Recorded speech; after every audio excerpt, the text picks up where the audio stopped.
Going into the 2020 season, I had high hopes for Ryan Blaney, and I wasn't the only one, as many people pegged the driver of the number 12 Penske Ford to have a breakout year in his third season with the team. But yet another season has passed, and I can't help but notice that we have yet to see the full talent and potential that we all know Ryan Blaney possesses. While Blaney is still young, he's going to his fourth year at one of the best teams in the sport, and his previous season with the team was statistically identical to the year before that. So, the question must be asked, has Blaney hit his ceiling? Lesson from the brain, seeing the beauty through the.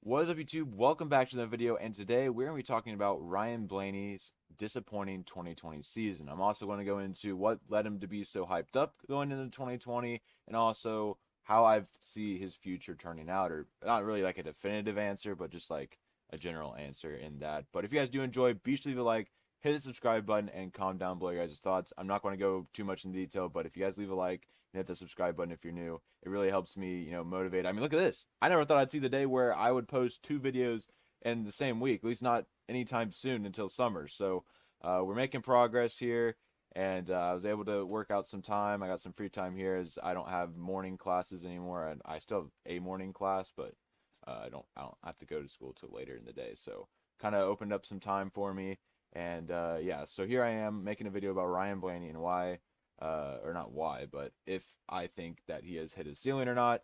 I must say before I get into this, I know I'm a Chase Elliott favorite driver. I also consider Ryan Blaney my favorite driver. They both became my favorite drivers basically in the same season. So I consider them both my favorite driver. If I had to pick one, I would pick Chase, but Blaney is definitely right up there. And I'm rooting for him just as much as I root for Chase. So, anyways, enough about my fandom. Let's go ahead and get into today's video.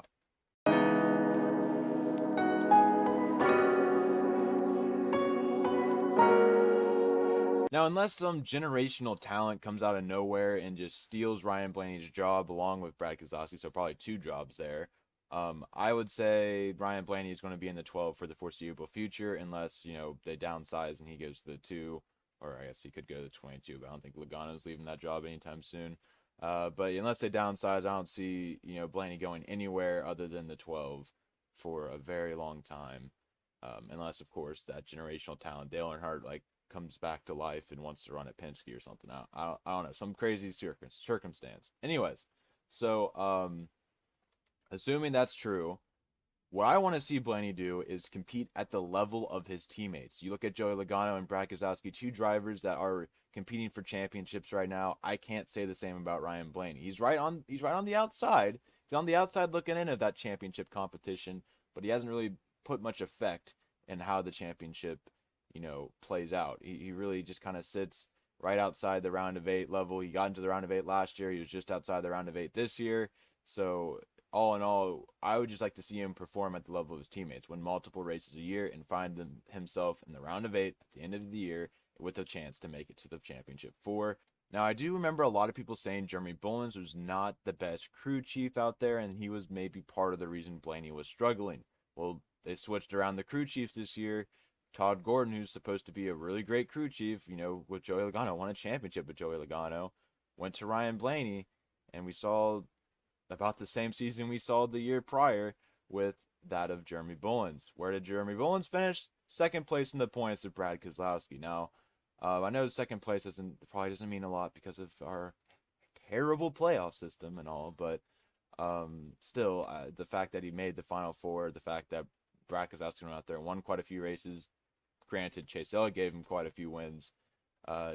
Does go to raise the question, was Jeremy Bullins really the problem over there with the 12, or is there something else that we're not seeing? So that's all I'm going to say about that.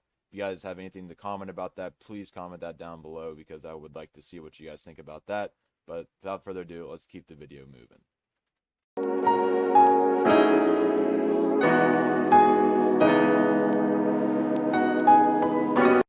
Now, Ryan Blaney actually started his career with relatively low levels of hype. While everyone was focused on Chase Elliott over at Hendrick Motorsports, maybe even Eric Jones over there in the Toyota development program, Blaney went somewhat unnoticed piloting the infamous 21 for a Wood Brothers team with Penske backing, but still not quite at the top of the sport.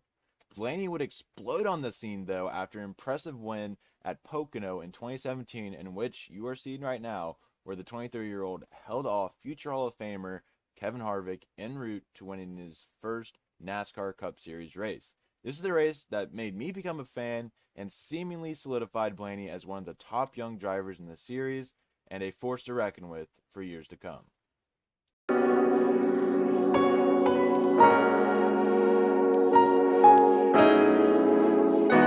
In 2018, Blaney would earn the upgrade to Penske equipment, piloting the number 12 Ford backed by Menards amongst other sponsors.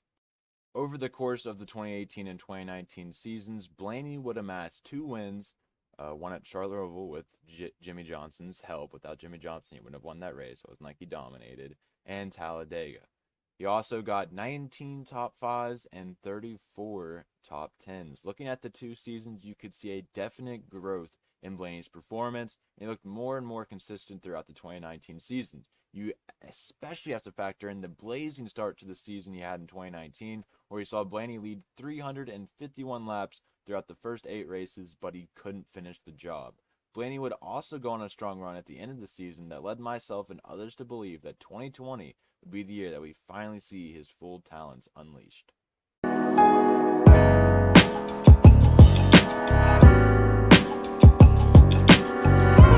In general, 2020 was a massive disappointment for everybody, but there are 2 reasons that this year was especially disappointing for Ryan Blaney and his fans. The first reason is that he didn't have the breakout season we all expected him to have, but the second reason is that we saw him live up to the expectations in just 2 short races. Remember the beginning of the season when both Blaney and Alex Bowman looked like the championship favorites? And Bowman won at Auto Club, and the 2 were preparing for a battle at Las Vegas until a caution handed Joey Logano the win. Side note, I was really thinking there for a second that we were going to have a Bowman and Blaney battle for the championship, and I was so excited for it, man. But everyone's favorite pandemic ruined it, and we never got to see that. My point was that in both races, Auto Club in Las Vegas, we saw Blaney run up front all day, and while Bowman was the fastest car by far at Auto Club, Blaney was still the second fastest car all day until issues caused him to finish mid-pack. And as I mentioned earlier, Blaney was in position to win at Las Vegas until a late race caution took away those chances. But after seeing those performances, many Blaney fans, including myself, were hopeful that he would come back. It would become the norm when he came back. Unfortunately, that was not the case. Blaney was able to luck in a win at Talladega by inches over Ricky Stenhouse, but his season was riddled with inconsistencies that he would never quite shake.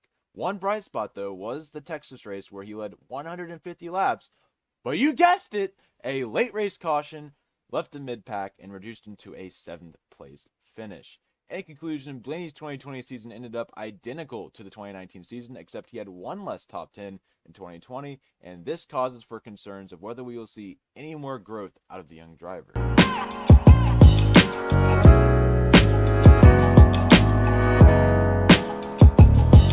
It is most certainly not time to panic in any manner if you are a Ryan Blaney fan. Blaney is still young, and there are many examples of him showing us what he is capable of. It's really just a matter of him and his team figuring out a way to unleash that talent on the world. So my power went out. That's pretty cool. As you can see here, power's out. I can still record because I'm on a laptop right now, but that's really cool. I'm recording with no power. Anyways, so I think it's notable to mention that your 2020 NASCAR champion, Chase Elliott, has also struggled with finishing races throughout his career. And most certainly that includes this season where he really could have won 8 races had they finished out the way they should have, but that's just how racing works. It's also notable that Chase Elliott had a dip in consistent performance worse than Blaney's during the 2018 to 2019 and turned around and won a championship. So, I mean, essentially what I'm saying here is that Ryan Blaney, he's about to win a championship. That's just a given. Anyways, all of that is obviously speculative and has nothing to do with how Blaney will perform in the 2020 season, but it's certainly an interesting trend that I just wanted to put in there. One last thing I'd like to add is that we all know 2020 was crazy and it caused a lot of changes in the normal process of race weekend. And while I don't like using it as an excuse for everyone, because I genuinely think we use this way too much as an excuse, to everybody had an off year, like literally everybody that had an off year, we just say, oh, this is because of 2020. I think it's safe to say that based on the drop in performance after the break compared to before the break, these changes played a factor in those inconsistencies that we were talking about. And you can disagree with me or not, but that's just how I feel. And that is all I got for this episode. So if you guys did enjoy, be sure to leave a like, hit the subscribe button, and comment down below your guys' thoughts. Let me know what you guys think. Do you think Blaney has hit his ceiling? Do you think he's going to have a breakout year this year? What do you guys see his career turning out like? Stuff like that. Let me know down below in the comments. And that is all I got for today. So I'll see you guys in the next one. Peace out.